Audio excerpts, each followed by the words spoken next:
April 22nd, 1983. This is Joe Todd, an interview with Mr. and Mrs. George Self. Right, S-E-L-F. Mrs. Self, where were you born? Well, maybe I better go back just a little bit. My father was from Missouri, and he came down to be the collector of all of Eastern Indian Territory and Western Arkansas, and lived in Fort Smith. And he had an agent working for him in Westville named Barry Rich. And he had married one of the girls that Aunt Carrie Quarles had reared out on the farm there. What was your father's name? George H. Hines.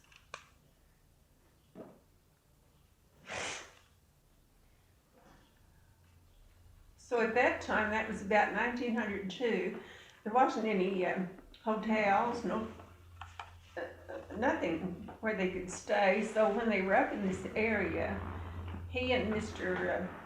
Rich would stay out at the Bushyhead farm. Well, my mother was living there, and that's how he met my mother. And they were married in 1903. Well, what was your mother's name? Sarah Catherine Bushyhead. She was the third child of Chief Dennis Bushyhead.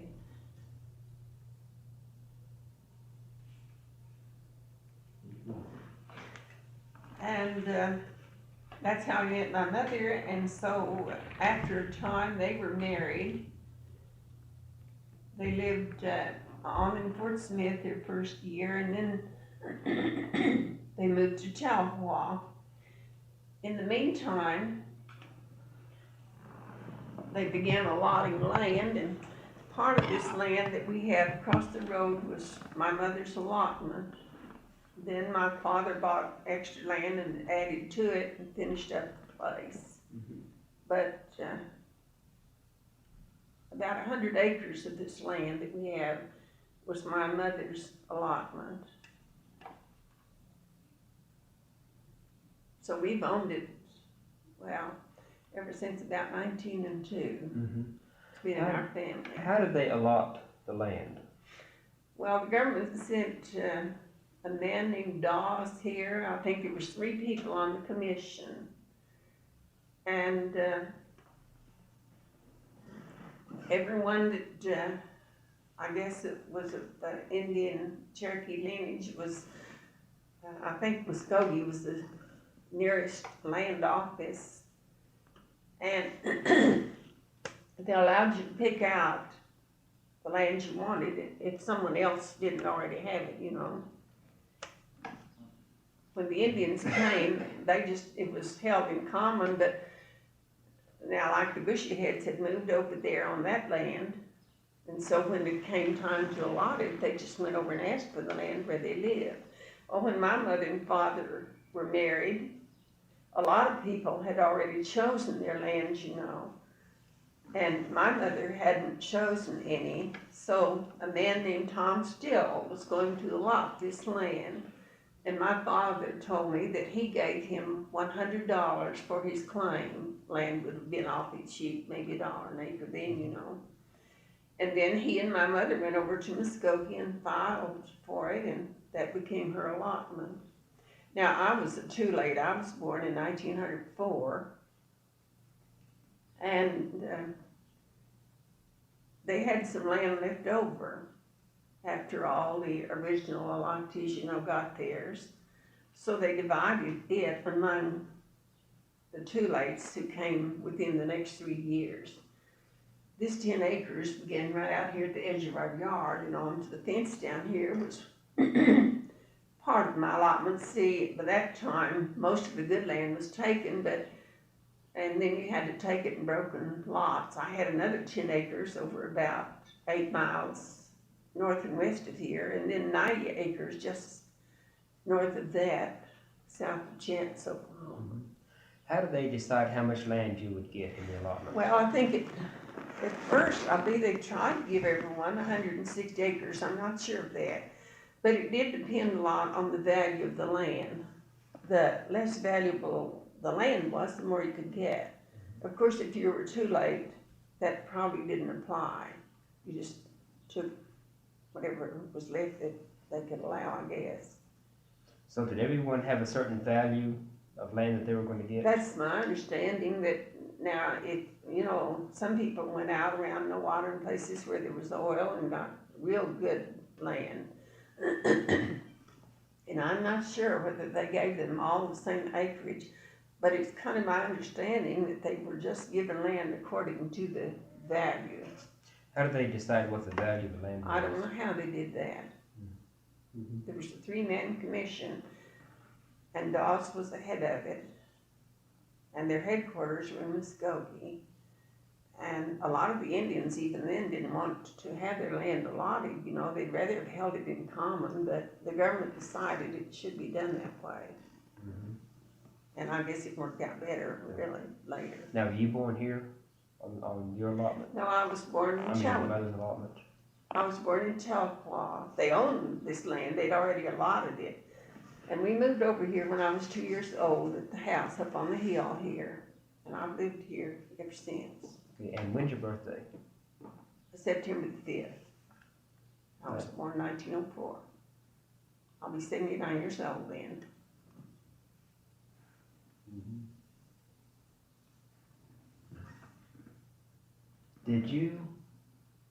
Have you heard any stories about Jesse Bushyhead coming up the trail? Yes, he brought the 3rd detachment of the Cherokees. Now, he was 33 years old at that time. When he was 30 years old, back in Cleveland, Tennessee, they lived on Mouse Creek, about 4 miles from where the town of Cleveland is now.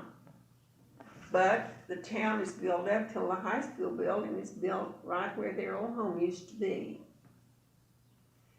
And he was converted, became a Christian, and I believe that Reverend Evan Jones was the minister that was preaching at the time he became a Christian. So when he came to Indian Territory, Evan Jones, they had worked together in the church for 3 years before they came, and I guess knew each other quite well. So he came with him, but he didn't bring his family. He just stayed a short time, and then he went back, and he was gone back for 3 years, and then he came back. But in the meantime, the first thing that Jesse Bushyhead had and then did was to build a church, a log church, to hold services in, and they lived in tents. Then later, they built, well, they had quite a little town out there. They had a blacksmith shop, and Where was this? that was right a little bit south and west of where the Bushyhead house is out there now. I think I have a deposition here from a man that went to school when that building was back in the, but then they built a log church house as soon as they could after they got their homes built. It would have been a little bit south and just across the road from where the old Baptist Mission Church is out there now. And after 3 years, Evan Jones came back and he brought his son John. Now, Jesse Bushyhead died in 1844, and Reverend Evan Jones and his son John went on and kept the church going out there until I believe it was 1869, and then they moved it to Tahlequah, and that was, the little church was moved over there, and it was really the beginning of Bacon College. Now, before Jesse Bushyhead died, it seems like, he had 9 children, and one of them grew ill while they always came home, it seemed like. I know one of his daughters married a mage, and I have papers that say every time even she had a baby while she came home to Baptist Mission. Well, his oldest daughter died, and he buried her there in the Baptist Mission Cemetery. That's the first grave that was in the Baptist Mission. What year was that? I don't really know. Now, he died in 1844. It was a year or so before that. She doesn't have a tombstone, though. There's just a rock. She's buried right on the south side of her father's grave. And according to the papers that I have, that was the first grave in the Baptist Mission Cemetery. What was her name? Well, I'd have to look it up for you. Oh, that's okay. I don't remember right now. What kind of home did the Bushyheads have in Georgia? I'm sure it was a log house. Now, his father died before they came west, and he's buried in the McMinn Cemetery in Calhoun, Georgia. I've been back there and visited, and it's a well-kept cemetery because one of the governors is buried in that cemetery, Governor McMinn, not Georgia, but Tennessee. Mm-hmm. And so they keep the cemetery up real well. That's where his father's buried. Well, his mother came with them here, and she was visiting her daughter Charlotte up near Pryor when she died. And I guess in those days, you know, there was no cars or anything, and they buried her up there in the cemetery on the Mays farm, I think. And this was Jesse Bushyhead's mother? Mother. What was her name? I have all that in papers, but I'll tell you, I can't remember it all. Mm-hmm. How come Jesse Bushyhead was the leader of one of the contingents? Of what? How did Jesse Bushyhead become the leader of one of the groups coming west on the Trail of Tears? Well, I guess he had taken a prominent part in affairs there. Now, I'll tell you something odd that I doubt if the family even knew, and I didn't know it until I visited in Cleveland the first time. He had a sister, Nancy. Well, you know, after the government of the Cherokees had to leave Shota, they moved down in northern Georgia, and they called it New Shota down there. They got a place built now with buildings that, well, anyway, the Georgians and the people in Alabama grew so harsh that they had to move their government, and they moved it across to red clay in southern Tennessee. Well, right east of Bushyhead Farm, there's a highway that divides it now, was the John Walker Farm. Now, he was supposed to have been probably the richest man in the Cherokee Nation at that time. And he also was one of the councilmen, and they held their council meetings down at Red Clay around this big blue spring that's there. And he had married the daughter of the Indian agent there. But he was also married to Nancy Bushyhead, the younger sister, and I have his will here where it's a strange will. It's made out in two parts. Maybe you'd like to read it. Mm-hmm. And he leaves part of his property to his white wife and part to Nancy Bushyhead. Now, Nancy Bushyhead lived over across the road in the old Bushyhead home. She never moved over there where his home was with his white wife. And I'm not sure that he and she had children, but he had 3 at least by his other wife. Well, at the last council meeting down at Red Clay, he was one of those who voted not to move to Oklahoma, to Indian Territory. And on the way home, he was waylaid and killed. They buried him there beside his house.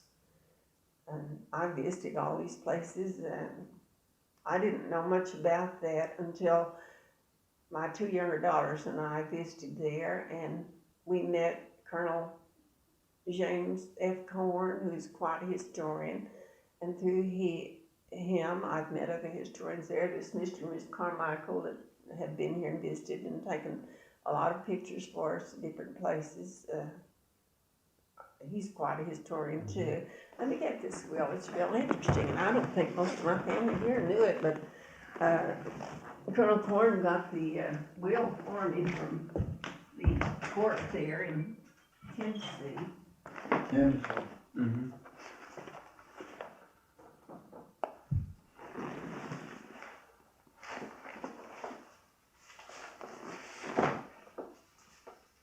Here's my family tree if you'd like to look at it. Yeah.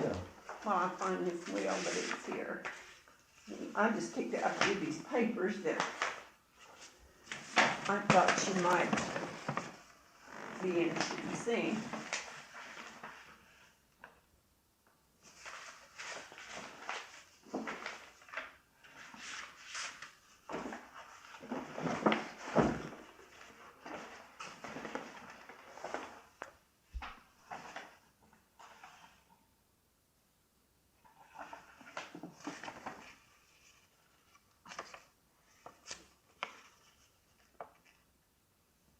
So Jesse, I'm sorry, the name Bushyhead originated from John Stewart.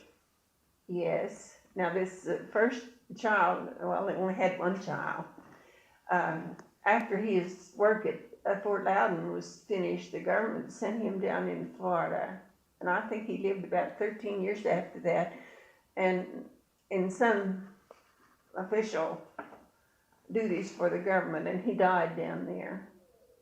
What was his name? He was the first Bushyhead. Well, he wasn't. Oh, this one, I never heard his first name. They always called him just Bushyhead. And he was the son. His name from his father would have been Stewart. Yeah. But because of now, even today in our family, I've got a grandson that lives up here, and he has two little boys. Well, everybody has a double crown. It still carries on. And they said that the son of Bushyhead, of Captain John Stewart, had this double crown, and that was how he got his name Bushyhead. And almost all the men in the family still had those double crowns. Mm-hmm. And what was the name of John Stewart's wife, the mother of Bushyhead? I'll look it up for you directly. Here's this will I told you about from John Walker Jr. He's supposed to be the most wealthy man in the Cherokee Nation at that time. And it's a strange will. And I'm sure that even a lot of the family here didn't know about it. I didn't know about it either till I visited there, and Colonel Corn got it for me.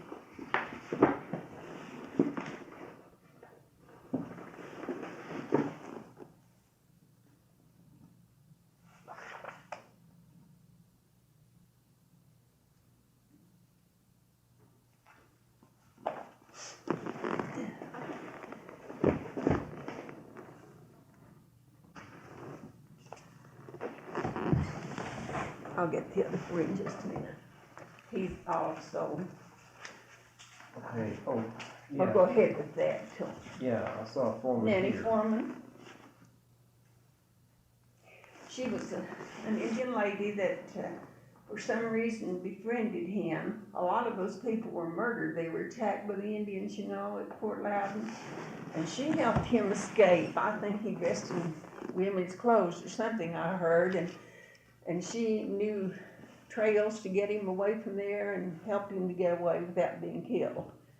So the Cherokees were attacking the fort? Yes, they were attacking this fort. How come they were attacking? Well, I'm not sure, unless they felt that it was, see, their capital at that time was right east of this fort. It showed it just about 7 or 8 miles. It showed, is that in Tennessee or Georgia? It was in Tennessee. Mm-hmm. New showed us in Georgia.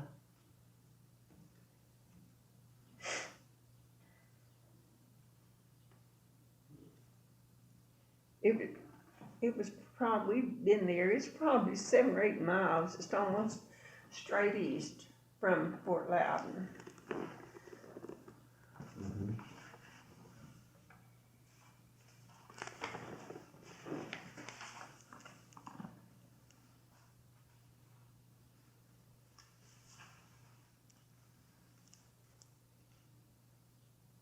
So Jesse Bushyhead is the grandson of the original Bushyhead? Yes.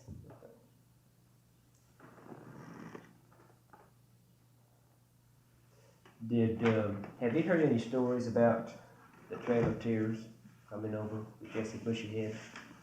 Any incidents that happened on the trail? Well, they had a daughter born on the way. And, I had something here or somewhere about how many horses and how many everything they had. Let's see, I don't know if I can find it right quick or not, but. Well, that's okay. Did the government give the Indians so much time to get everything packed up to leave, or? No, right, right east of where their home place was, which would be a little bit north and east of the main part of Cleveland, Tennessee, they had an encampment where they put these Indians called Rattlesnake Springs. And Jesse Bushyhead was one of the families, his family was one of those, was put in this encampment for at least a month before they came. See, they just go out and gather up these Indians, and they could just take very a little bit with them. They just left their homes and everything, and were put in these encampments until they get about 1,000 people, and then they'd be started on their way west. So he brought the third group, but he was in this encampment at Rattlesnake Springs. In one book that I have, it tells about him preaching there, holding services and trying to keep them from getting too discouraged, while they were waiting to start on this journey. Now, how did they survive in the encampment? How did they get their food? Well, the government was supposed to take care of that, and also as they came on the Trail of Tears, they had supply wagons that came. I know in 2 or 3 things that I have here, it tells about them giving them meat that was spoiled and things like that. It was mostly just red meat that they had. Mm-hmm. I guess there was no way, most of the area would have been wilderness then, no way to get fresh things very much.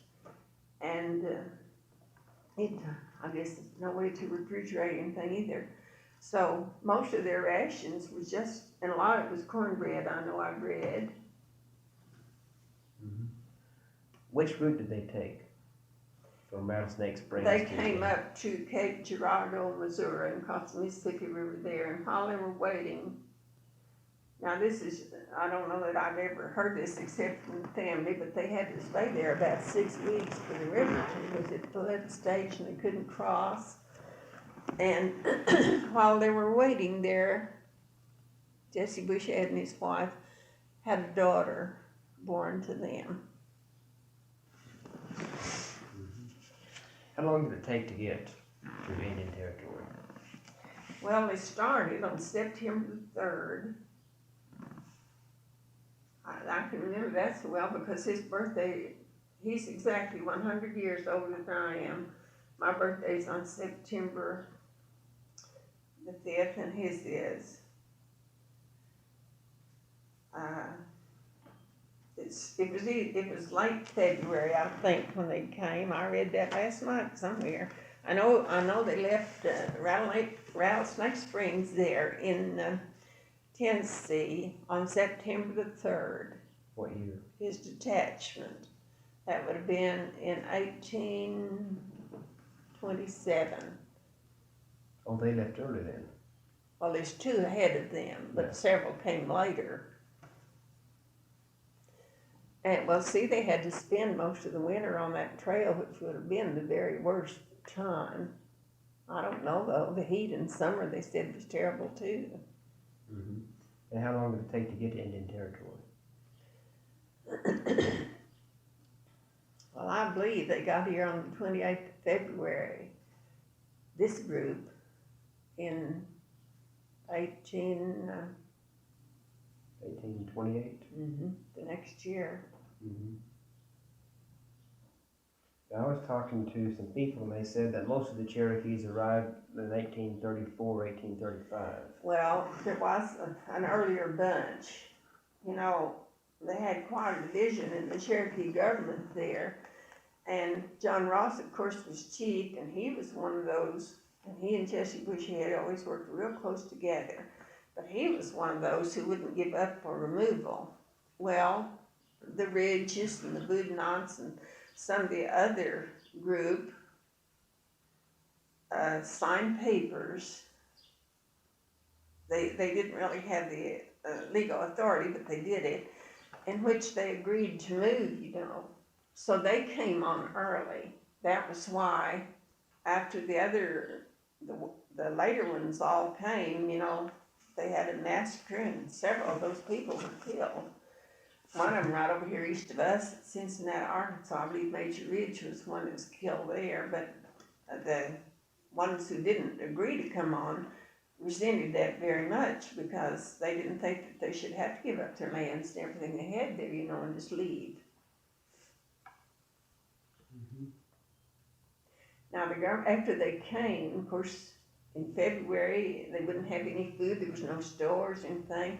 So the government issued rations at different points. And out at Baptist Mission, at the Bushyhead place, they issued rations, and Cherokees would come there to get things, you know, to help them so they could raise things, and it was called Red Town.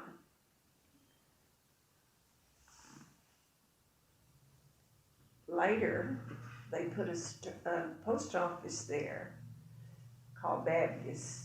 The train used to, railroad's just about a quarter east of there.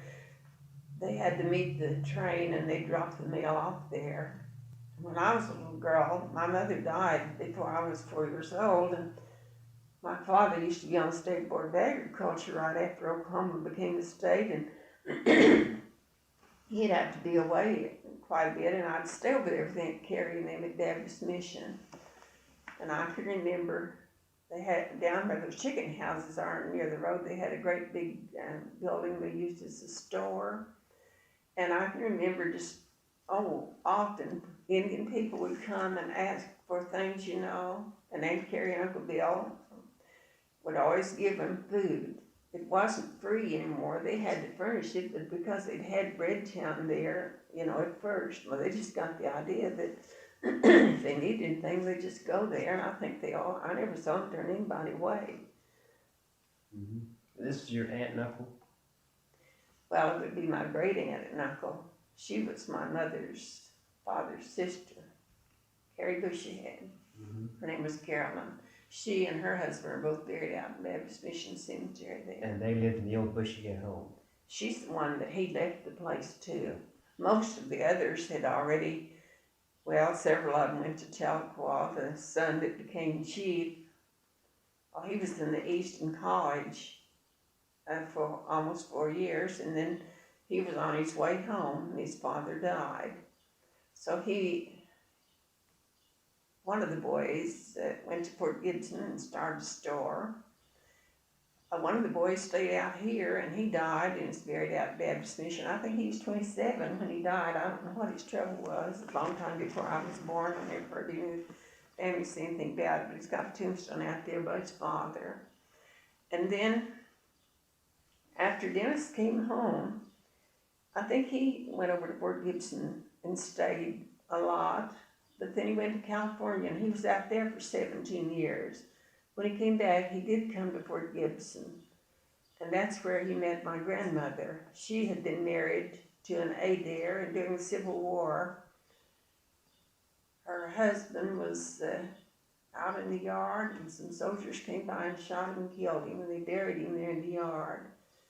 The Historical Society in Muskogee County took upon themselves the task of numbering all the logs in their home. It was out about 3 miles south and east of Fort Gibson, and they have reconstructed it there just east of the fort in Fort Gibson. Made a nice looking place out of it. It isn't furnished or anything yet.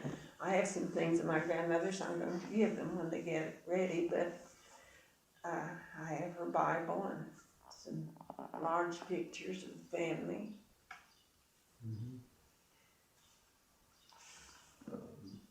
How come the Bushyhead home wasn't burned in the Civil War, like so many other homes? Or John Ross stand waiting?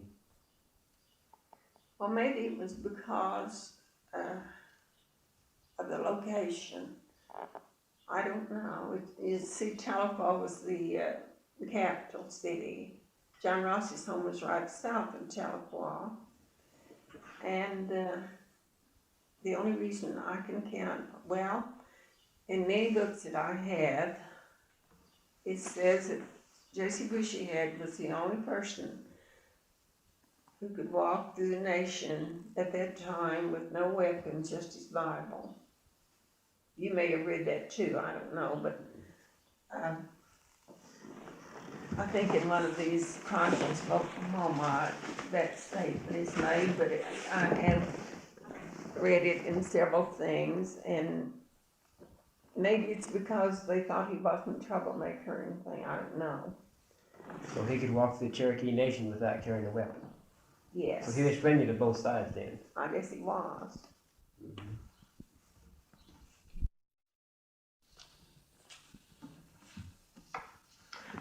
What did he look like physically?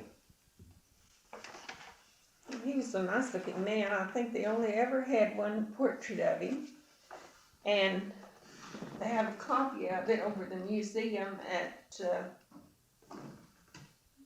Tahlequah, the little Indian place out there, you know. In the museum they have. Right here is an article about mostly Dennis, his son, but it says Reverend Jesse Bushyhead was a man of lofty attainments and unflinching courage. He used both the Cherokee and English with fluency and was engaged with Reverend Evan Jones, the Baptist missionary, in Bible translation. Untiring were his efforts for the spiritual welfare of his people, but in so doing he, by no means, overlooked their temporal necessities. He was rated the best interpreter among the Cherokees and was ever a cogent supporter and advisor of John Ross. During the oppressive removal years in the East, as well as during the initial years of rehabilitation in the West. And then there's quite a bit more about him. Now this Reverend Jones was a Baptist minister? Yes, he was Baptist. And he came with the Cherokees over the trail? Well, he came, and I think maybe they let him have a small group to lead, but he brought his bunch along with Jesse Bushyhead. And then his family didn't come. He went back to Cleveland, Tennessee, where they were from, and stayed 3 years. Then he came back, and he must have had a son that was about grown, John, and he, just shortly after he came back, see, Jesse Bushyhead died. He died in 1844. He started prior to his daughter Charlotte's, and was going to hold a revival meeting there, and right out about a couple of miles from where he lived, he was going horseback, and he got sick and visited, well, it's where Hungry Buffington lives, if you know where that is, a lot of springs down there on the road. He stopped there for a time, and then turned and went back home, and he lived about a week, was ill all that time, and died. What did he die of? Well, I don't think anybody ever knew for sure. And he's buried here at Baptist Yes. Mission? A real tall tombstone way down toward the eastern part. There's a lot of my brothers buried there too, and a lot of the Bushyheads are buried there. When did they build the present Baptist Mission down here? What year was that building built? Well, now they had a log church that was just south of there first. And I'm not sure the date on that building, but it was built. Now, after Jesse Bushyhead died, his daughter Carolyn, that inherited the place, kind of took over, and they used to have school in that. She had gone to the seminary over at Tahlequah and was pretty well educated, and she used to teach there a lot. When they didn't have other teachers, Aunt Carrie would teach there. And a lot of times people would teach there that had to have a boarding place, and they'd always keep teachers out there, I remember. So, and then I think she's the one that had kept that church going for years and years. Now, I understand the original Baptist mission burned down. Yes, the log. What year did that burn? I don't know. I don't know the year. I probably had papers if I had time to hunt it up for And you. then the present building was built after the log It house was burned. built just after that. But the first building was a log building out there in the field. But they didn't use it very much. They had a whole little village out there, blacksmith shop and everything. Then they built this church house south. And it was made of logs. Later, when it burned, they built the one that's there now. But it's been there since long before my time. I don't really know the year that it was built, but Aunt Carrie was born back in Tennessee. I believe she was 85 when she died, and I believe I was about 11 years old. But I've heard the family and numerous other people say that if it hadn't been for Aunt Carrie, that church wouldn't have carried on. Mm-hmm. And then later, after she was gone, my uncle that inherited the place, Uncle Dennis Bushyhead, was always one that carried on. And even after they sold the farm and moved into Westville, he never changed his membership. My father was a Presbyterian. My mother, of course, was a Baptist and belonged out there. And my father told me that he would have joined there, but if you're not a Baptist, you have to be baptized before you can join the church, you know, and he said he wouldn't do that. So, since my mother was gone, I went to Presbyterian church with him always and became a Presbyterian. But Uncle Dennis used to always be urging me to join out there, and sometimes now I wish I had. Mm-hmm. How did Carrie Bushyhead continue the church? What did she do to keep the church going? Well, she always taught Sunday school there, and they had school there. That used to be their school building too. And she always taught there several terms, and then if they had teachers that didn't live in this area, why they always boarded the teachers. They always told me that they'd have from 25 to 30 people at their house on Sunday for dinner. And the minister was always invited, you know, to go over to the Bushyhead house and Was this eat. Reverend Jones? Well, I don't know whether, I'm sure he did because he was close friends, but anybody, any minister. That's why Aunt Helen, Uncle Dennis's wife, told me she urged him to sell out. She said, now, when Aunt Carrie was here, there were several of us here to help her. She said, well, on Saturday we'd have to bake 18 or 20 pies and do all this cooking to get ready for Sunday. And she said after Aunt Carrie was gone, I was by myself here. And she said, I just couldn't carry on. I couldn't do that. And people, because they'd always been free to go there, you know, they expected it. And she said, I just had to get out. And I could kind of see her point. I know that's true. I've stayed over there a lot, and mine was just like a hotel all the time. There's always extra people there. Mm-hmm. So Jesse Bushyhead built the original log mission. Well, I don't know whether he built it, but then he was the one that had it done, and I'm sure he helped. It was built right. I've got papers here that say he built the church before he even built a house. But they did build a whole little village out there at first. And that is where the trail officially ended. Yes. Okay. And they landed there in February of 1828. Yes.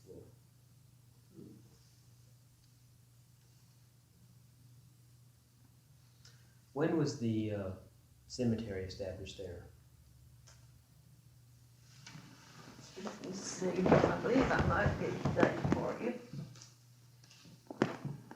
I'm not sure, but it's when his daughter died. I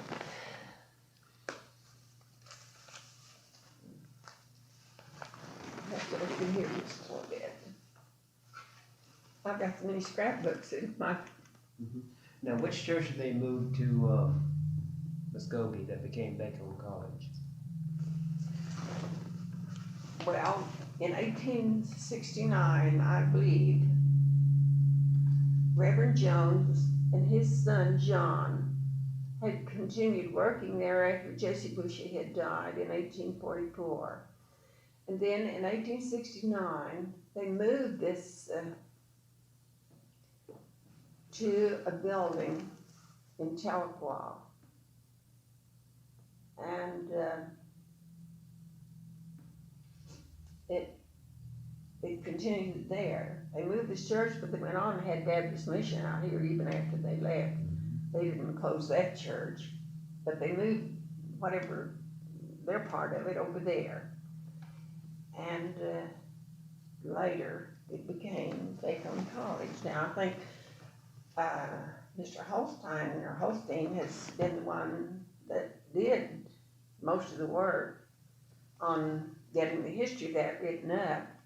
And he wanted me to be the historian for him, and I just couldn't agree with. We have a marker right out north of Westville here, this one right here. And it tells you that Bacon College was the offspring of this little mission that started out here. And he always insisted, though, that it started over there. That says established 1838 Baptist Mission. 39. 39. And 39. Established by Reverend Jesse Bushyhead in 1839 and known as Bread Town by the Cherokees. Okay, so there was an 11-year gap then? If he came here in 1828 and established the mission in 1839? Did I say 28? I Yes, should have said 38. Okay, 38.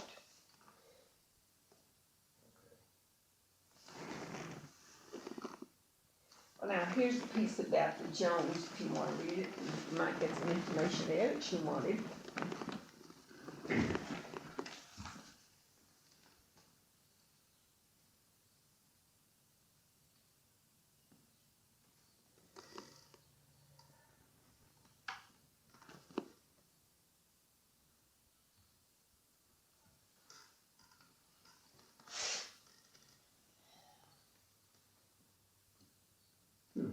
That's interesting. Did, Let's see, I was looking at the date for this daughter that wasn't that for you. Let me find it here. That married an Albury. that's Eliza Bushyhead. Eliza, and she was quite prominent. They had quite a reputation. She used to own the hotel that's on the north, across the street from the square in Tahlequah, and I've got several articles about her and how prominent that was. Let's see what I'm looking for in here. I've got so much stuff, it takes me a while. This daughter was Jane Bushyhead, and she had married a Drew.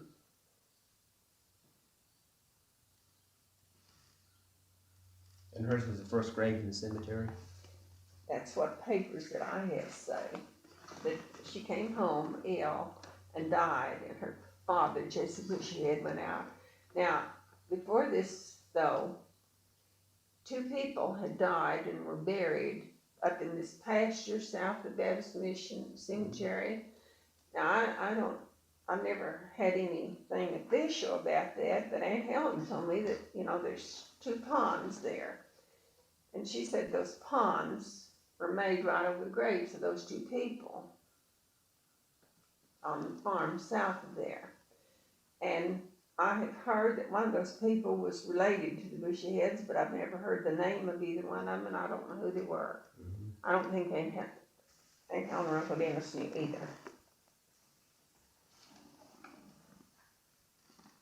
The cemetery probably started in the early 1840s then. Yes, it would have been. Yeah. Because Jesse Bushyhead died in 1844, and his daughter Jane died before that, and it says here that he was the one that went out and selected the site for her to be buried east of the church.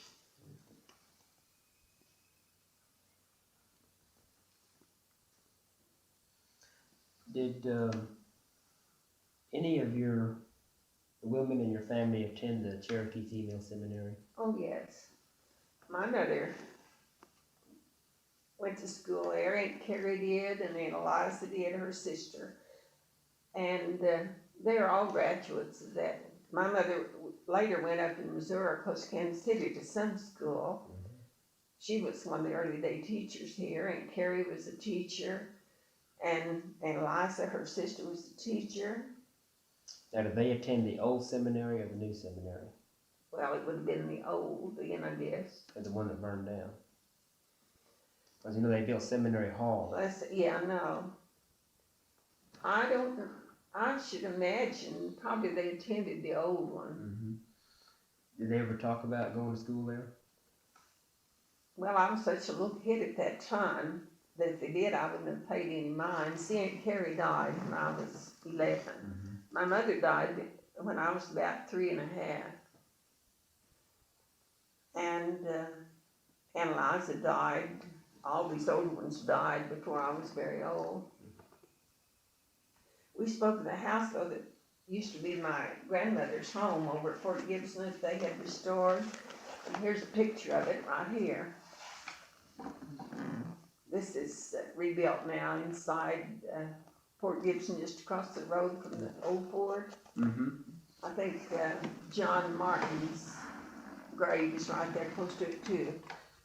He was an uncle, you know, of my grandfather. And this is your grandmother's home? It was her home when she was just a little girl before her mother died. Now, Dennis Bushyhead and his wife had 4 children, and my mother was the third one. And then they had a son, Dennis, that was the one that inherited the farm out here. And Carrie took 3 of those children and brought them over to the farm and reared them after their mother died. And one of the boys stayed over in Tahlequah with another sister of his father's, and he became Dr. Jesse Bushyhead at Claremore.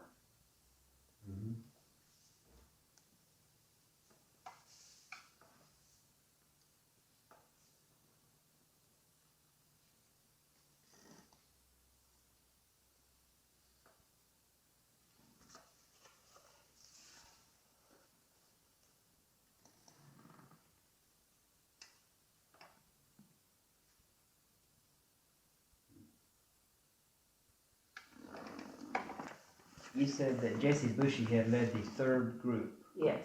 How many groups were there altogether? Let me see in stars. I think I can find it there quicker, maybe.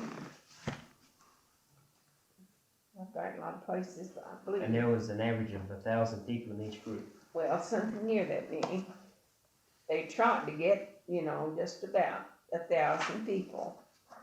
How many people died on the trail? Any idea? Well, I've got it, but I'm not sure to find it for you right quick. I should have. I know what you want to know. I could add all this. Because just last night I read that, but I really didn't try to remember it.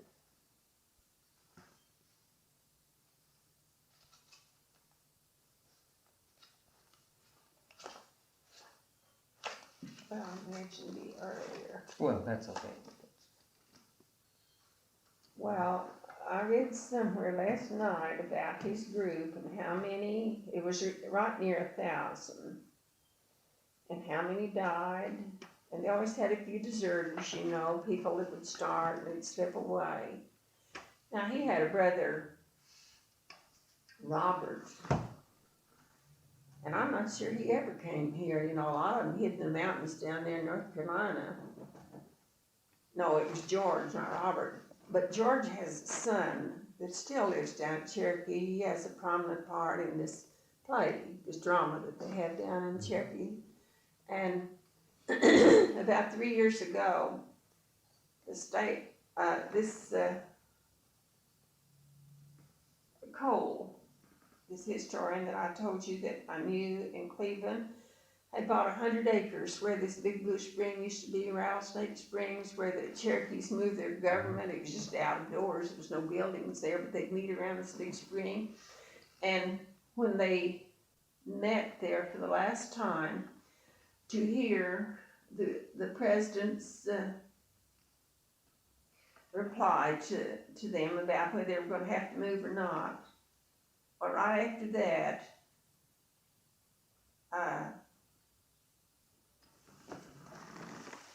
that was where they had their council meetings and things. And not long after that, when Colonel Corn was just a young man, he bought 100 acres where this is. So,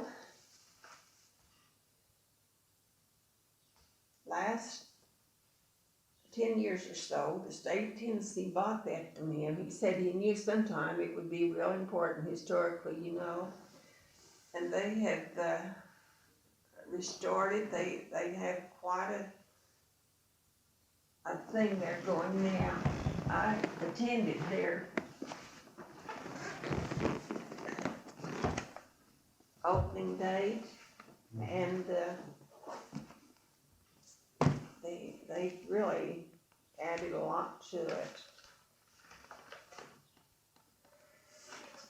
Here is the invitation I got to come, and I wrote it up a little bit for the paper here. They told me they'd like to know. And it was at this red clay thing that where they'd had their last form of government, but it was just outside then. They just a great big blue spring there that they used to have their council meetings around, and the last one they ever held back there was here at Red Clay. Mm-hmm. And that's just a few miles from the border in South Tennessee. It's south of Cleveland, maybe 15 miles. Cleveland isn't very far from the border.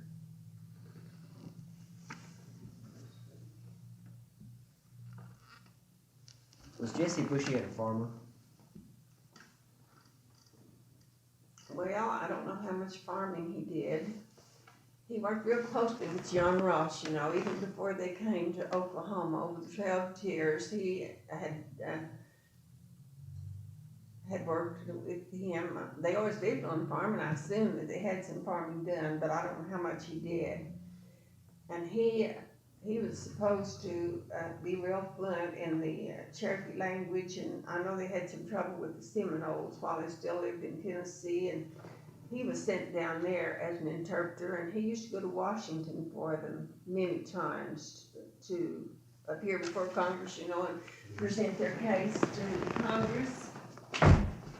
And then after he came to Oklahoma, John Ross was still chief, and he used to work with him a lot, and he's made several trips to Washington even after he came out here on Cherokee business for them.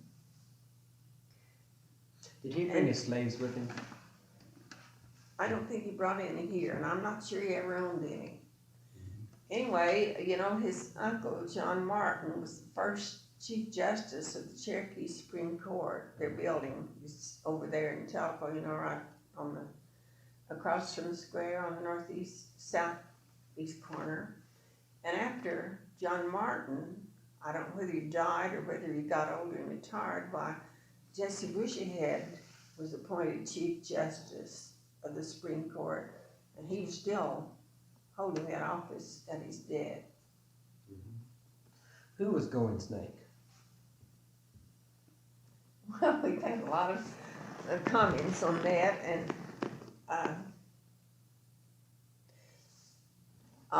the first I know about him, one of the history books tells about them getting ready to come to Oklahoma, to Indian Territory, you know, wasn't Oklahoma then, and about how he was dressed and riding on this real fiery, energetic horse. And he lived up south and a little bit east, and a little bit south of Watt. And he had an unmarked grave up there on the farm, and since we have had our Going Snake District Heritage Association here, we've had a tombstone put up at his grave. A lot of them wanted to move him and put him out in Davis Mission Cemetery. They said, well, way out there in the woods, nobody would ever see him, but I don't know, I never did want to do that, and some of the others didn't either. Anyway, we didn't do it, and they appointed me to see about getting a tombstone for him, and I talked to Harry Hart, who has one of the funeral homes in Westville, and at first he gave us some real good prices, you know, and later, he just canceled everything and said they do it for free, so he has his engraving done by a brother over in Tahlequah, and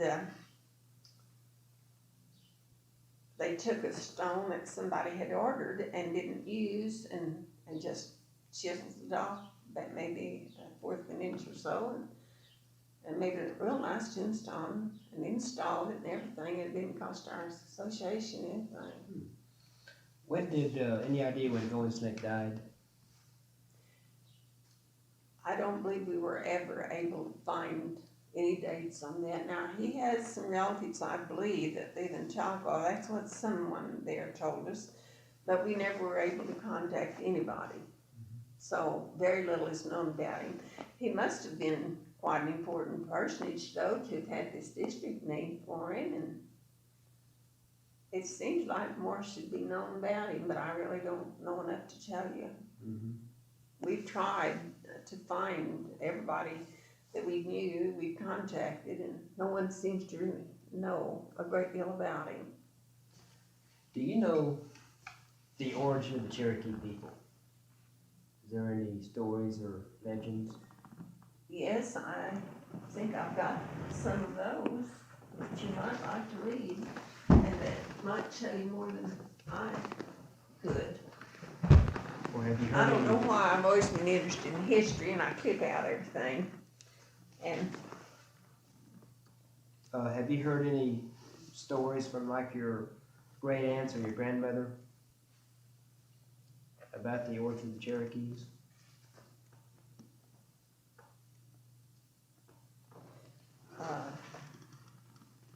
there are several Indian legends, early things right through here. I don't know if you've got time to read it, but for 3 or 4 pages there's things that I'm not sure on that first page whether there's things that, no, it'd be back over this way, I think. This is Kituhwa. What is it? I don't know who that was. Kituhwa? Mm-hmm.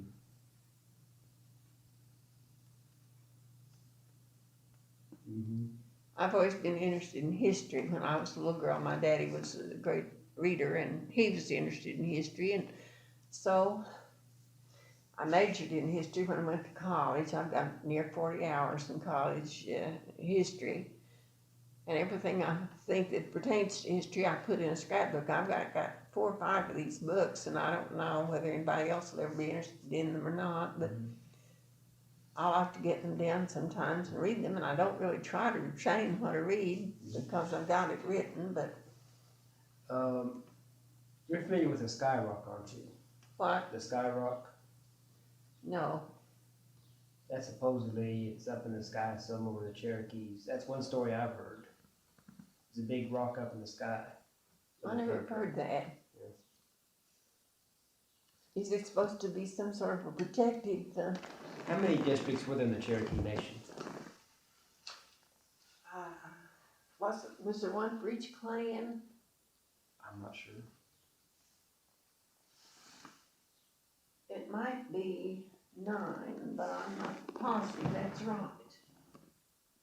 Somewhere I should have a map, but I don't know where I'll pay to find it.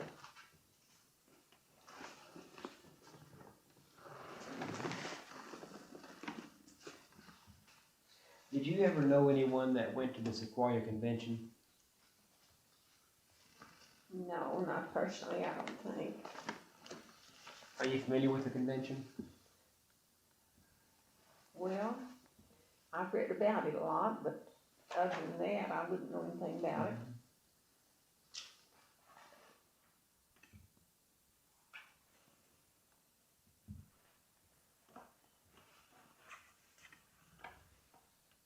And I guess you spoke of Jesse Bushyhead. Here is his picture, the only picture that was ever made. Mm-hmm.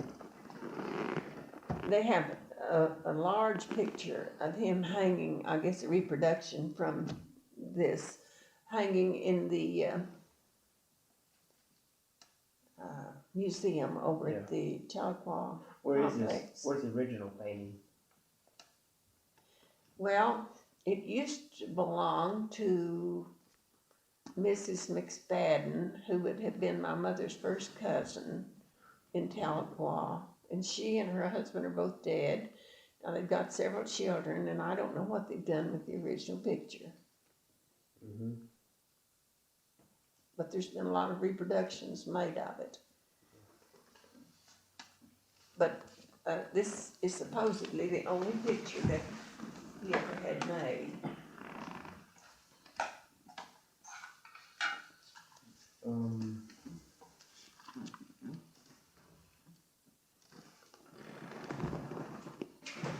Your father was George Hines. Yes. What kind of work did he do?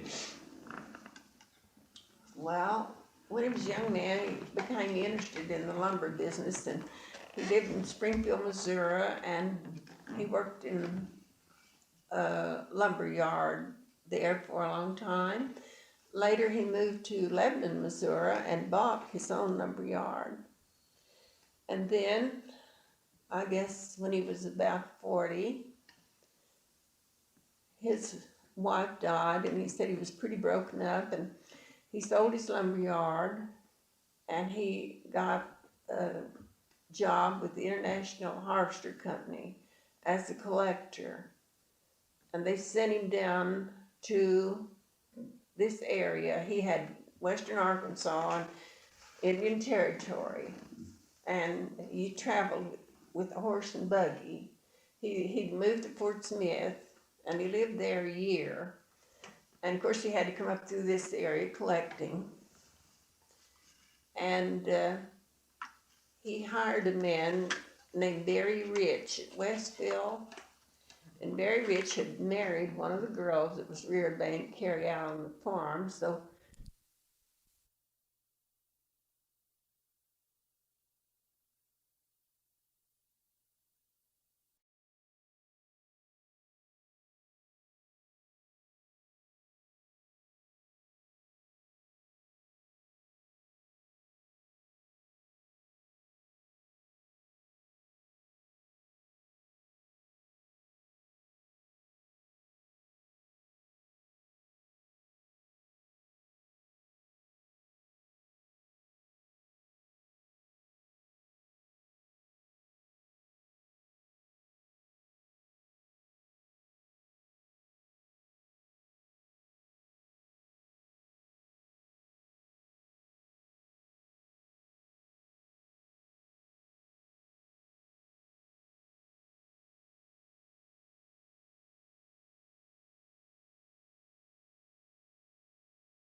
Mm-hmm. That's Sarah Bushyhead. Sarah Catherine Bushyhead. When did they marry? When? Yeah. Let's see, I think I'll have to get their marriage license. I think I've got it. But it would have been, let's see, the first year they were married, they lived in Fort Smith. Must have been in late 1902, Mm-hmm. because I was born in 1904. And I was born in their second year of marriage. They lived the first year in Fort Smith, then moved to Tahlequah, and I was born in September of that year in Tahlequah. So I should say in 1902. Yeah. What was Aunt Carrie like? Well, as near as I can remember her, because she was quite old, I guess then, she must have been near 80. And Well, I never heard anyone say a bad word about Aunt Carrie, and I've heard many people, everybody praised her and talked about what a good woman she was. And there'd be people, Indian people, always coming there to their house and wanting food or something. And I can remember she always gave out food, and she told me the reason they did that is because at one time they had Red Town there, you know, the government had furnished provisions. And people had got used to coming there, and after that wasn't that way, why they just still came, and she'd always, and Uncle Bill would agree too. He was a white man. What was his name? Bill Quarles, William. He's buried, she and he, out in Baptist Mission too, right north of the Jesse's tombstone. What was your mother like? Sarah Bushyhead. Well, see, I was just about 3.5 when she died. My mother was an early teacher here. She taught at some of the early schools, and I really, you know, the only thing I can remember about my mother is that she used to make me these little aprons out of checkered gingham. Little girls used to wear those, had pockets on them, and I can remember wearing those. Now, they say kids can't remember anything before they're 4 years old, but I remember the day my mother died. What'd she die of? She died in childbirth. At that time, there was no hospitals, you know. They had 3 doctors with her. But she had twin babies and died. Did the twins survive?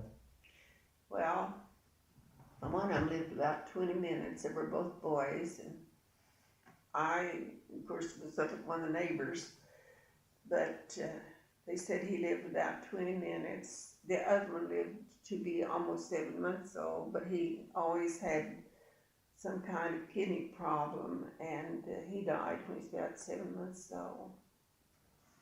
At that time, you know, nobody had cars. That was way back, and I guess now, if you had a situation like that, you'd be taken care of, you know, but the doctors here, I don't know, they had 3 doctors from this area with her, but they still couldn't save her. But, you know, in those days, everybody was neighborly and visited, and I remember my half-sister came up to get me, and I came home, and we lived up on the hill there, and the whole yard and house was just full of people. I remember walking in the door and in the bedroom, and I don't know how many women was there, but there was just so many, and my mother was lying on the bed there, and one of them told me to go over and kiss her. I can remember that as well as it could happen today. But she was already dead. When did you start school? Well, I started at Westville and finished all 12 grades there. When I started school at Westville, all this was woods area. There was just one house between here and Westville, about halfway between here and Westville, there was one house, and all the rest from here to there was just woods on both sides of the road. I had a half-sister that was 13 years older than I, and of course she had finished. And so I had to go by myself, no school buses or anything. I remember I used to be pretty scared when I was a little kid. And in this one house that was between here and Westville at that time, there was a man named John Pierce living, and he had 5 children, and they were orphans. And I think he drank pretty bad and wasn't home much, and all those kids were the meanest kids that I can ever remember. They just talked terrible, and they didn't go to school. And if anybody passed by, why they'd go out and rock them, you know. I used to just kind of watch for people traveling along the road to try to get by their place because I was so scared of those kids for the first year or 2. Did your father have a lumber yard? No, he worked for International Harvester down here. Well, he didn't have a lumber yard here, no. he had his own lumberyard in Lebanon, Missouri, and he worked in lumberyards. He finished business college in Springfield, and then he went to work there in the office. I don't know whether it was just one lumberyard he worked in there or more, but anyway, he moved to Lebanon to work in the lumberyard, then he bought the lumberyard. Now, after he lived here on the farm, he's worked just temporarily. I remember one time the manager for lumberyard here wanted to go away, and he managed his yard for a month for him, and things like that, but he really didn't have a lumberyard here. He farmed. Well, he was on the State Board of Agriculture for about 5 or 6 years, and then he had the poultry part of it, and he used to have to go to chicken shows. And one time he got to go to Columbus, Ohio for 6 weeks and put on an international corn show exhibit for Oklahoma. As a child, what kind of chores do you do around the farm? Well, we made our livelihood then from milking cows and selling cream. And all this was open range. Most of it wasn't fenced. So our cows ran out in the woods, and it would be my job to go get those cows up in the evening. Then we put them in the lot and milk them, keep them till the next morning, milk them again, and turn them out again. And then that evening, I'd have to gather those cows up. And a lot of times I walked, and sometimes I'd have a horse to ride. Used to ride horseback a lot. What kind of crops you raise on the farm? Well, when my father first came here, and I was too little to remember this, but he told me that he grew oats and corn a lot. And I know he said the first year or two put out 3 acres of onions one time and sold those in this area. But everybody had rail fences then. There was no wire fences. And most of the people that lived around him were Indians. And they weren't, I guess, very industrious. A lot of them raised hogs if they just turned out in the woods, you know. And he said that our land mostly is up across the road. We've got a huge field there. And he said he had corn. He'd go back there when he's about ready to gather and find it full of hogs, and here'd be the rail fence raised up with big rocks, you know, so the pigs could get through and eat the corn. And one time he had about 15 acres of oats, and then they used old-time methods. They used a binder that tied the oats in bundles, just dropped them on the ground. Then men would go along and shock these up, you know. So he said they were shocking up the oats, and this old sow and about 6 or 8 pigs was running around in there, and they couldn't get her out. And she just, by the time they get one set up, she'd run through and knock it down, you know. So he said he just took the gun and shot her. She belonged to the people, this big Indian family that lived just a quarter south there, and they never worked. They just depended on hogs, you know, to run out in the woods, and then they'd be the ones that prize the fence up in people's fields. And he said he had asked them and had done everything to get them to take care of them, and they wouldn't, and still raise the fence up. So he said he just took the gun and shot that old sow and just set her up and piled oats around her. Made a big shock and left her there. I don't know whether they ever knew what happened to her or not. But he said for the first few years, it was just awfully hard to even raise anything because so many people wouldn't work, you know. It was mostly Indians. There weren't many white people when he first came that lived around here. And was there any prejudice against the white people coming in when it was Indian territory? Well, I don't know. I guess I'd be too little to remember at that time whether it was or not. Now, my mother, you know, was part Cherokee, and they had a cellar, just one of these earthen ones, you know, not a concrete or anything. And he said during the first years they lived up here, why, she churned and made butter, and they'd sell butter. in town. And she knew the lady that lived next. Their name was Foreman. They had 6 or 8 boys, and they must have been awfully mean, because when I grew up, I can remember how they drank and swore and things. But anyway, Miss Foreman used to come over and visit. He said one time my mother had just churned and had about 5 or 6 pounds of butter, and she had it down in the cellar where it was cool. So for some reason, while Miss Foreman was over visiting, they went down in the cellar. And the next day, butter was all gone.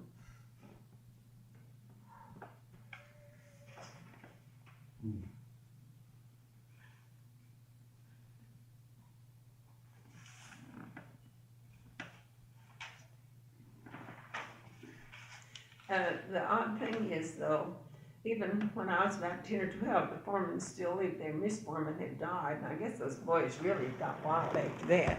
Well, all this land was out in the open, you know, and even the place where they lived down there wasn't fenced. It had been, but they just let it fall down. So I'd have to go down there sometimes that way to get the cows. And every time I'd go by there, those boys would just yell and swear and things. You know, I was scared to death of them. But about, well, when the Cherokees got some money not too many years ago, and they were going to make a payment, you know, to people on the roll. Well, one day there was a nice looking car drove into the yard here, and a man and a woman came in. Now this particular family had been gone, I guess, for 40 years, and I didn't know where any of them were, and a lot of them had died, I knew. Of course, the older people had, but this happened to be the youngest one of those Foreman boys, and he had come back, and I guess they still had a few cousins or relatives somewhere in this area. He said just to visit. Had a real nice wife. She was a white woman, and he was awfully nice. He told me he lived just in one of the little suburbs of Los Angeles, and he was a baker. And he was interested in getting this money from the Cherokee tribe, you know. I believe it was about $160 they gave, maybe $180. But he didn't know how to fill out the papers. He said he hadn't found anybody that could do it for him. And I said, well, I believe I could do yours. I did mine. And so they sat out here on the carport with us one summer evening, and I filled out the papers for him. And he seemed to have just turned out to be a real nice person. And he wanted to pay me, and I said, oh no, I wouldn't charge, because I wasn't sure they were right, but I thought they would be. And just before Christmas, I got a package, and he'd sent me a real nice set of steak knives. But he seemed to, and I really liked his wife. He just seemed like a real nice person, and I couldn't help but think back when he was a kid and how he acted then, you know, and, well, I'm scared to death of him. What year did you start the school? Well, I didn't get to start until I was 7, because I was the only child from out in here, you know, and as I said, there was just one house between in Westville. And so that would have been, I was born in 1904, that would have been about 1911. Mm-hmm. Who was your teacher, your first teacher? Mrs. Walter Finley.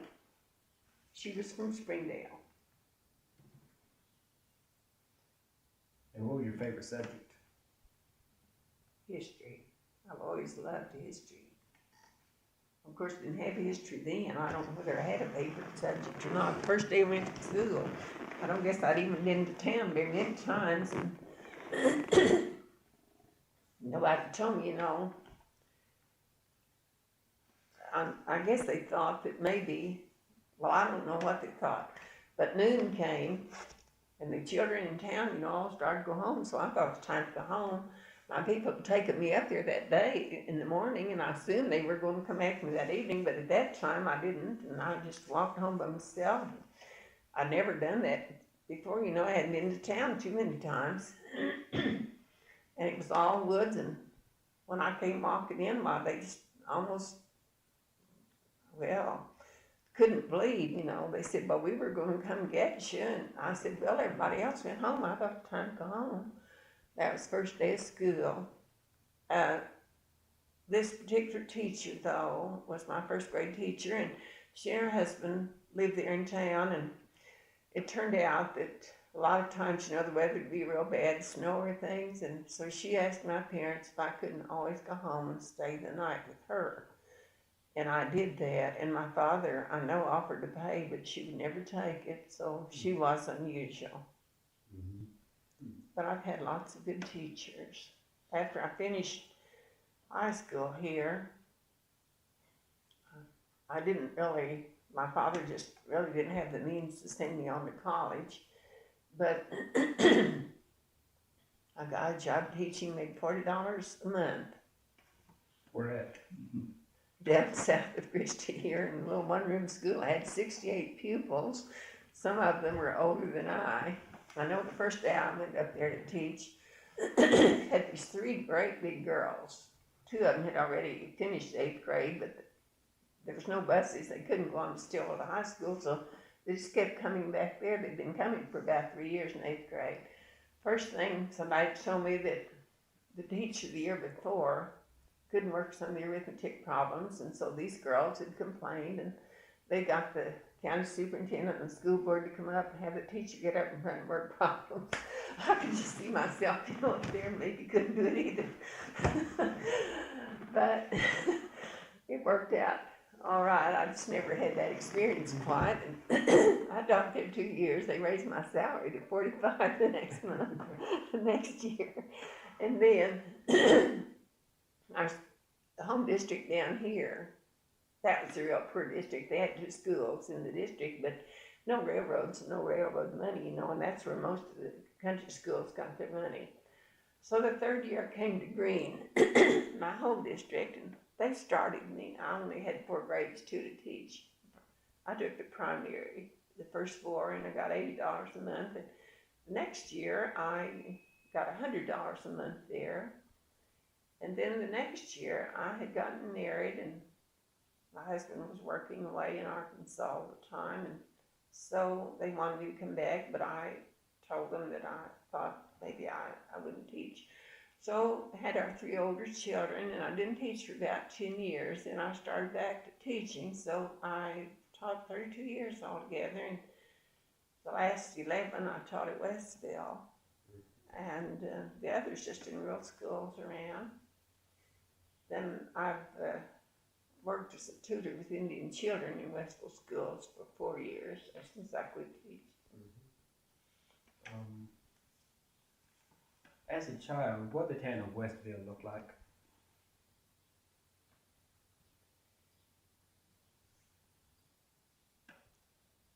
Well, I don't know what it's changed very much even now or not. There's a lot more houses there now, and I guess it's, the people are more affluent. You know, they have a little more money to keep their places. There was just one school building in Westville when I started school. Everything from the 1st through the 12th were all in one building, and even we went that way till I finished the 10th grade. Then they built a high school building across from the old building, and I spent my last 2 years there. Well, anyway, I hadn't finished college until I started back teaching after my 3 older children were here, and well, my son was the 3rd one, and he was in the 2nd grade, and I started back teaching, so I just started school, and I started in a little country school over here teaching again, a 1-room school again. I taught there 11 years, but I didn't have very many students. I think 23 is the most I ever had there. And really, it all worked out real nicely. I'd take Saturday classes and did a little bit of correspondence. And then I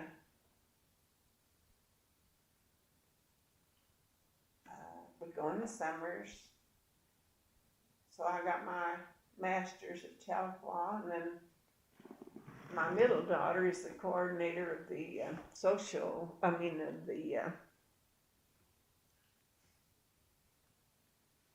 no, what am I trying to say? Counseling system in Tulsa now. And when she was getting her degree for that, there was just 8 schools in the United States that could give the things she needed, and New Orleans was about the closest, so she went down there to school one summer, and she didn't want to go down there, stay by herself. I went with her, and then I couldn't sit there and do nothing, so I went to school. We went to Tulane University that summer. And you say you got a master's at Tahlequah?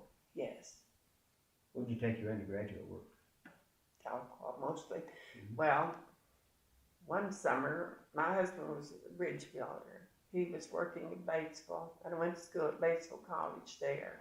That summer, made 8 hours. Then the next summer, he was in Wichita Falls, Texas, and I went to the junior college there and got 8 hours. And other than that, all my work was from Tahlequah and then Tulane later. I didn't really need to go to school at Tulane, but I was down there with her, and I couldn't just sit and do nothing, so I went to school too. It was mostly in social work, though, that I... Did you live on campus at Tahlequah at Northeastern? No, I never stayed in the dormitory there. Now, I have 3 daughters and 1 son. My oldest daughter is a graduate of OSU. And one summer, she took a few courses at Northeastern and drove with one of the neighbors back and forth. My second daughter started to OSU, but she was going with the boy in this area then, and I think every weekend, if there was a car anywhere as close as Muskogee coming this way, she was in it coming home. And I thought, well, that was no good, and she wanted to go to school at Tahlequah, so we let her change at midterm, and she finished at Tahlequah. She's done a lot of work extra now. She's the one that's coordinator of all the counselors in Tulsa school system now. When did you start to school at Tahlequah?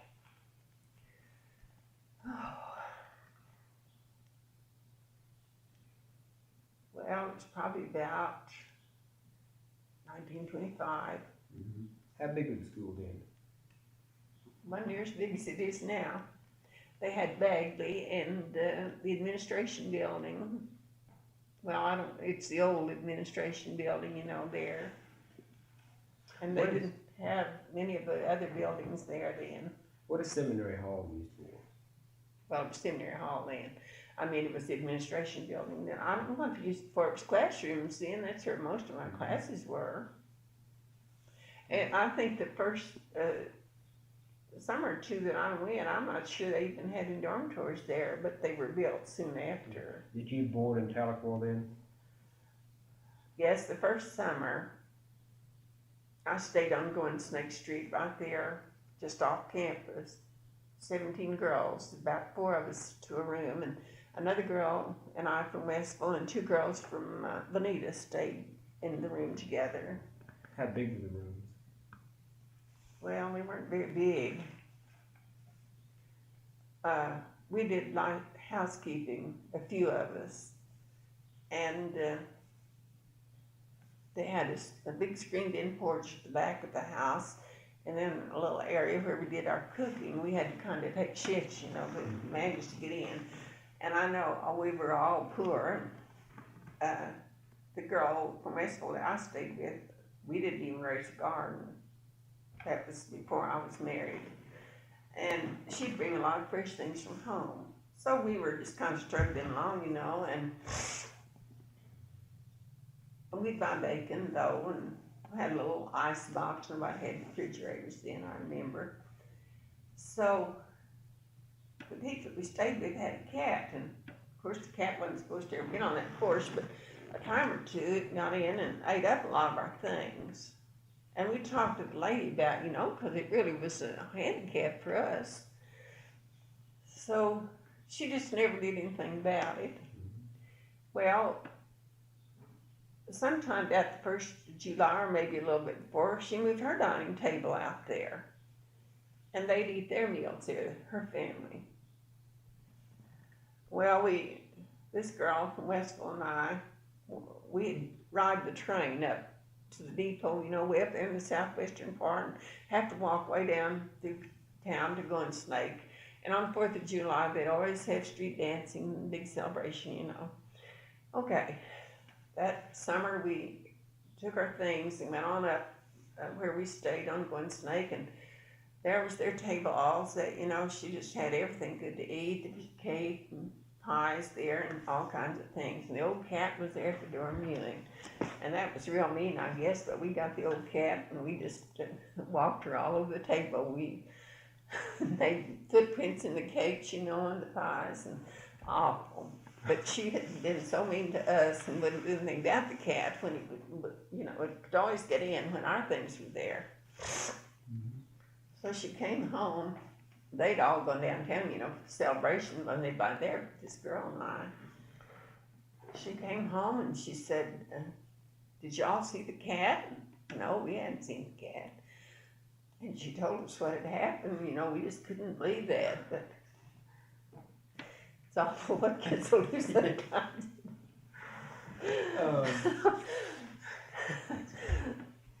Do you remember World War One? Let's see. When did it start? 1917, 1918. Yes, I was in 6th grade when it ended. And, you know, a lot of troop trains would go through Westville and Kansas City Southern. And every time the teachers at Westville knew that a troop train was going through, they had a depot on the west side railroad track then. And they let us go down and watch. And then I remember so well the day the armistice was signed. We all went to school that morning, and nobody knew it till about 9 o'clock. And somehow the news got through, and they let us turn out, and everybody was just shouting and cheering, you know, as bells were ringing. And we didn't have any school the rest of the day. Was there a big, was there a lot of work for the war effort in Westville? Well, actually, I don't know. I know women did a lot of knitting, it seems to me. See, I'm just a kid, about 12 or 13 then, but I just really don't know how much. I don't know. I guess they sold war bonds and things then, didn't they? And I suppose people bought them, but I really don't know enough about it. When you were in school, what kind of games did you play? Well, when I was just a little girl, Westville didn't have any equipment. Well, I never did have much until I was through. And there were a lot of trees on the northwest part of the school ground. It'd be where the high school building is now, and out there where the paving is. And all the kids would bring things from home and make playhouses. That was what we used to play, and jump rope and jacks. And maybe a few little circle games sometimes. Those are the things we mostly used to play. Then when I got older, about the time, I guess, maybe started in high school or 8th grade, they had basketball, no football then. I guess the boys played baseball, but we had basketball. And my father was pretty strict, and they wore those big old boomers made out of black satin then, you know. He didn't think that, well, I could play and practice up there, but I couldn't go away to games. He didn't want me being out the other towns at night. He didn't want me wearing garbs like that. So I used to play with them there, but never got to participate. And I guess because I was big, and the coaches always wanted me to be on the team, but I never did get to be. Have the Cherokees always elected the chief, the principal chief? As far back as I know, even back in Tennessee and Georgia and Alabama, I believe for a long time they had. I know they had elections back there in all the literature that I had. Was it every time they had a hereditary chief? Not that I know of. I just don't ever remember that happening. I think it's always been elections. You know, when my grandfather, Jesse Bushyhead, was chief, he ran on the Nationalist Party. and they had a downing party. Well, I think they had a ruling that you could only serve 2 terms, so he served his 8 terms, and one of his cousins from Pryor ran, and they had a law that if the new chief didn't appear within a certain time, then he was ineligible. Well, this man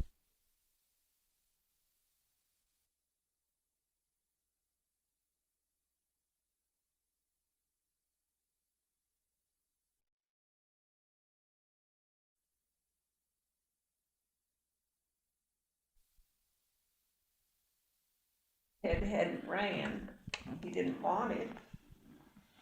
But because Mace hadn't come within that specified time, well, I guess they assumed that he was just gonna go on and act as chief, you know? And they said that on a particular day, someone came and told him that Mr. Mays was in town and he was coming up to the office with a group of people and they thought there might be trouble. Well, at that time, this old National Hotel that Eliza Alberti, his sister was, she and her husband was managing, was right across the street, and she saw them coming, and she had one of the Mays boys, I don't know whether it was the son or a nephew there, but anyway, it was the chief's, Chief Bushyhead's nephew too. And she said, well, they're going to kill your Uncle Dennis. He was in the office waiting for them to come and take over, but they hadn't got there on the specified time. And so she thought there was going to be trouble, and she sent him over there to help. And they said when they came over, why, they just told him that Bushyhead that they had come to take over, and he said, well, I've been waiting for you, I'm ready to go. So there was no trouble at all, but they really thought there would be. Who do you think has been the best chief of the Cherokees?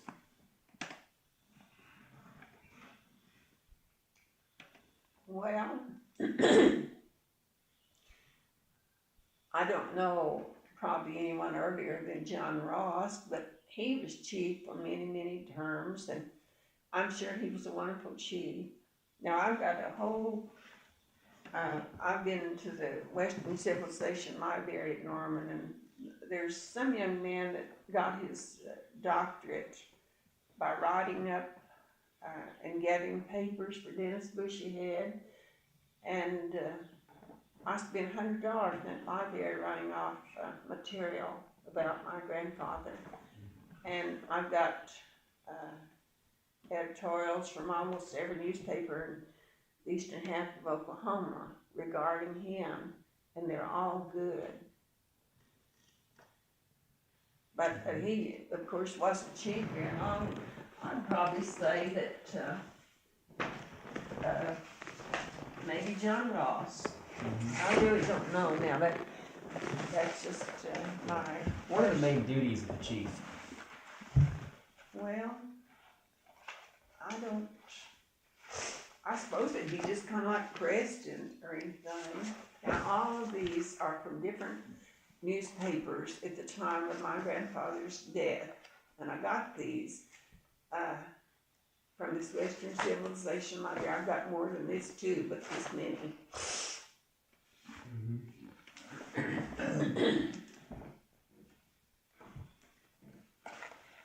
Were there, at Northeastern, when you were there in the 20s, were there many flappers going to school there? Yes, I think so. What is a flapper? Well, you probably have them today, only they're under a different name. Maybe more today than there was then. I suppose those were girls that kind of dressed, well, at that time, I guess old timers would have thought it was immodest. And wore shorter skirts and started bobbing their hair.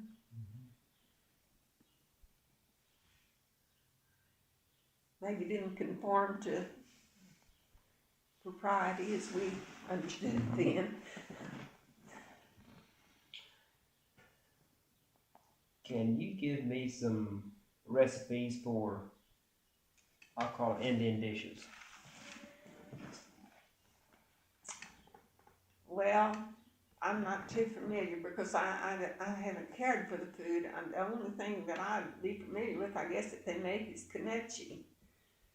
And to make that, they take hickory nuts, you know, and they have either wood or sometimes stone with a little indention in it, and they take these hickory nuts and some kind of a pestle and beat them up and real small pieces, and then they put them in water and float the hulls off, and somehow they press the meat part into balls. They're called knutsy balls, and then they take that and cook it with corn or hominy and make knutsy.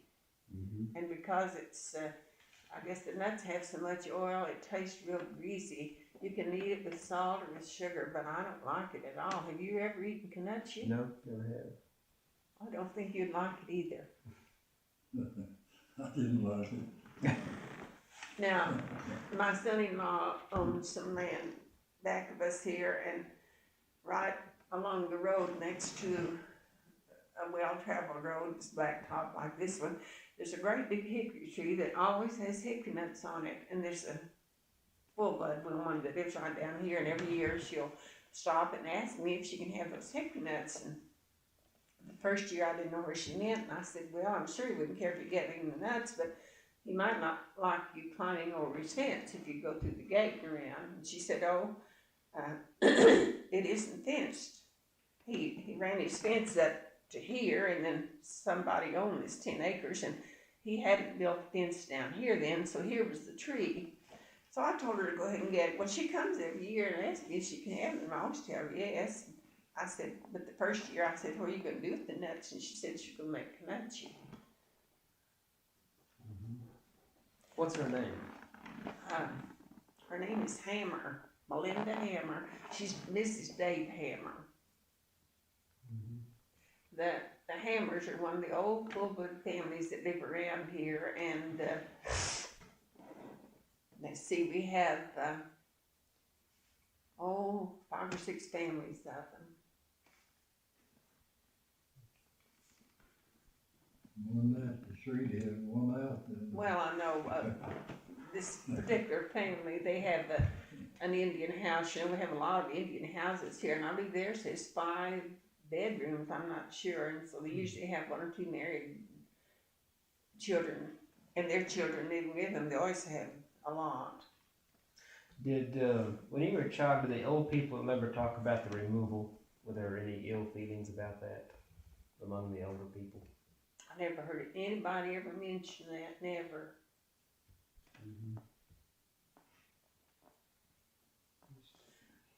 When I was a little girl, after my mother died, we were living up here on the house, on the hill, and we had a log cabin out here about where the middle of our garden is, that we always let people farmed on the shares then. You furnish the team and the implements and seed, and then get a share of the crop. Well, at that time, right after my mother's death, in a year or two, my father was on the State Board of Agriculture here in Oklahoma for about 5 years, and he'd have to be away sometimes, so I stayed with these people out here, usually. That's before I started school even. And the only thing I can remember them ever talking about was storms. It seemed like they just had a horror of storms, and they'd sit around, neighbor women would come, you know, and they'd talk about a storm that had been here and so many people killed. It just caused me to have the most frightful fear of storms for a long time. I didn't get over that till I was grown. But that was the main thing I could remember those women talking about. What year did y'all get married? I've forgotten that. When did you get married, Al? What year? That's 1928, I believe. 1928, March the 18th. We celebrated our 55th wedding anniversary this past March. How did the Depression affect you and your family? Well, I quit teaching after, I taught the first 2 years I was married here in our home district, and he was working away in Arkansas on bridges, usually close enough to come home pretty often, but we decided if we were going to stay married, that wasn't a very good way, so they wanted me to come back the third year, but I told them that he'd be working away, and I thought that I'd just have to quit. So we, about 2 years, maybe 1 year after I quit, things began to get pretty hard. We came home and we built this house, and took what little money we had left and bought a team and maybe a couple of cows. And then the Depression hit for sure. Al had a younger brother that was married and had one child, and they didn't have any place, so we let them have all the north side of the house. And he worked 1 day a week for a lady taking care of her yard there in Westville, and I think he made about $2.75 for the day. And that's what they bought their groceries for the week on. And we always raised a garden. Of course, we had fruit on the farm here. But we had it pretty rough, I'll tell you. There was no work, well, there was just no way to get any money. Did you do any work for WPA? Yeah, I built 7 or 8, I don't remember what, 7 or 8 schools. And then he built some roads for them too after that started. But it wouldn't be regular, you know, maybe he'd work for 3 months and he'd be off for 3 and we wouldn't have any income. The first one I built, there was about 18 miles from here, we went on the river. And just one room school. And they just paid $75 a month. And I had to drive the first 6 miles. And so I got it done. The main man lived in Tulsa over there, WPA and state. What was his name?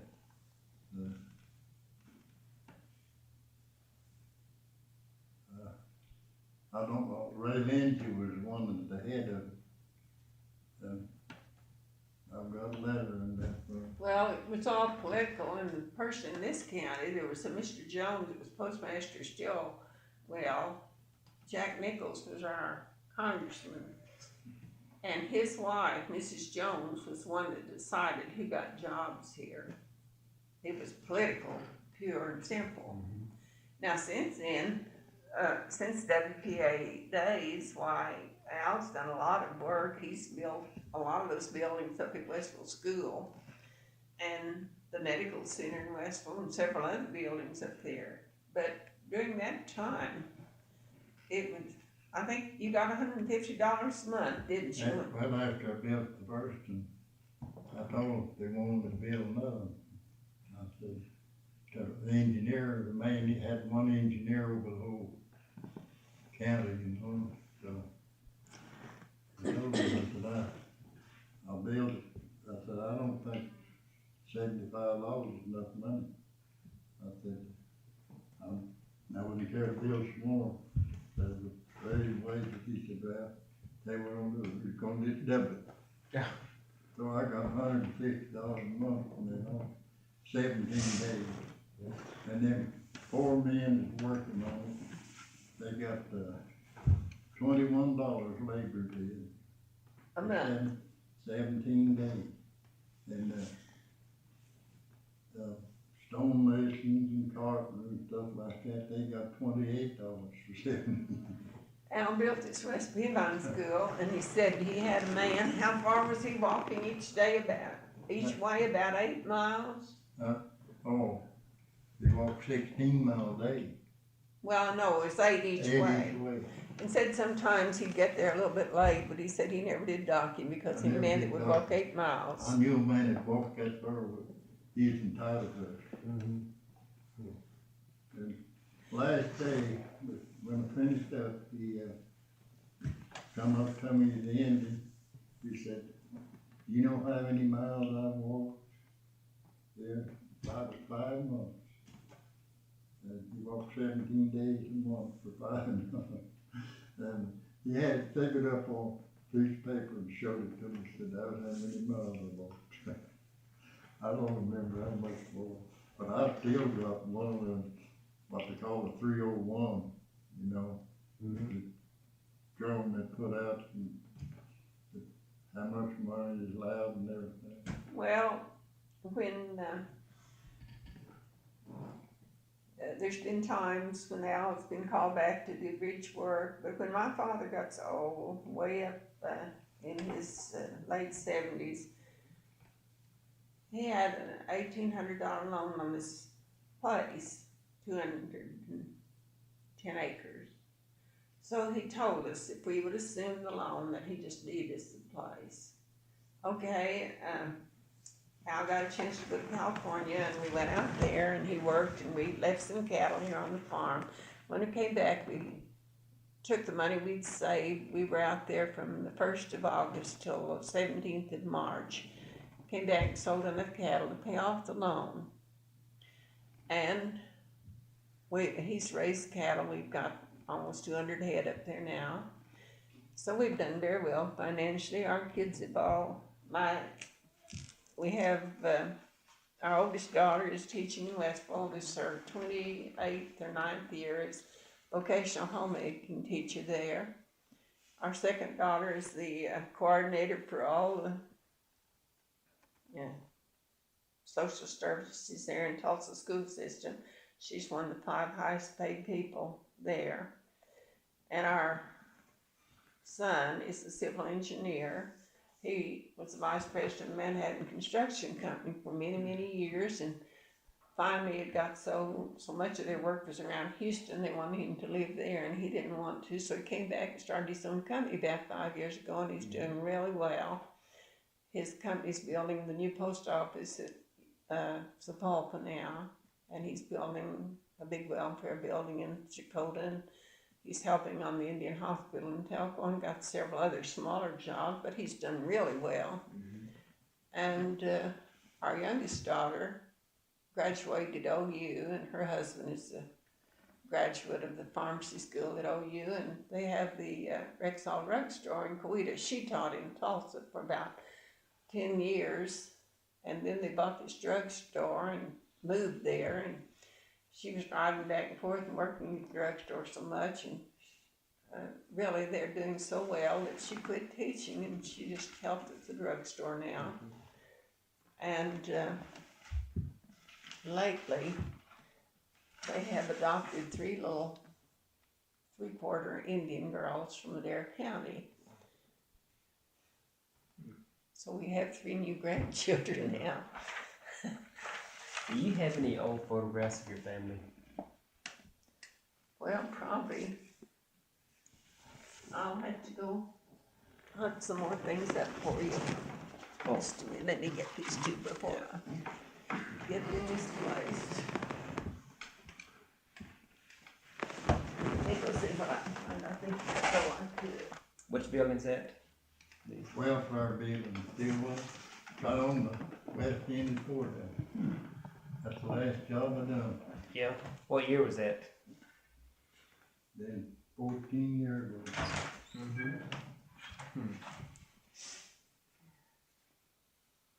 How long you been in Oklahoma? Ever since I was 15 years old. And how old are you now? 77. 77. I built British for one company 18 years. Down there be Luton. Yep, that company that built the first, arch bridge that ever built in the United States. Where was that? That is in, Knoxville, Tennessee.